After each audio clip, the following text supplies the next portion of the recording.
Hey Facebook friends and YouTube, this video will be about freedom. This topic is really important. Mainly my own thoughts about it is that we need to let people be free to do what they want for the most part. I mean, it's good to help people or try and help people, but we should not, for the most part, interfere with their free will, because that's when it gets into psycho crazy, controlling, over the top stuff. So it's important as far as in relationships to not be a control freak and to give people freedom.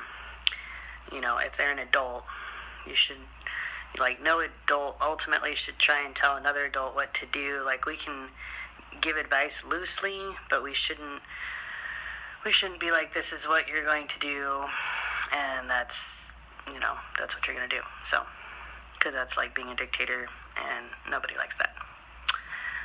So the Bible actually has a lot to say about freedom.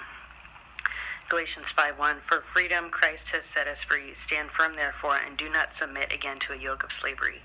Galatians is where Paul talks a lot about the law, and he's talking to Jews, and he's trying to say, you're free from the law, but he was specifically talking about all of the extra laws, he wasn't saying you're free from the law to love people, obviously, because that's always a law, and it's always important.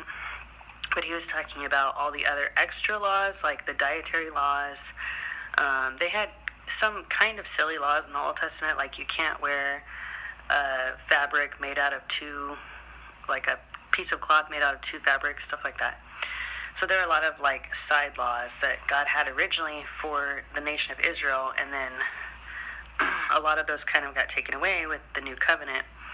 So now it's pretty much just, love God and love people. So God made it a lot more simple for us. Wasn't that nice? But yeah, so here Paul is saying, you are free. Do not submit again to a yoke of slavery. The law kind of put people into slavery in a way. So that's what Paul's saying there. Galatians 5:13, you are called to freedom, brothers, only do not use your freedom as an opportunity for the flesh, but through love serve one another. So he's saying, you are free now that you're not necessarily under the law, because Jesus fulfilled the law and met the righteous requirements of the law through his death and his sacrifice, being a perfect sacrifice. But he says, just because you're free, don't use it as an opportunity for the flesh. That doesn't mean you can just do whatever you want to do now.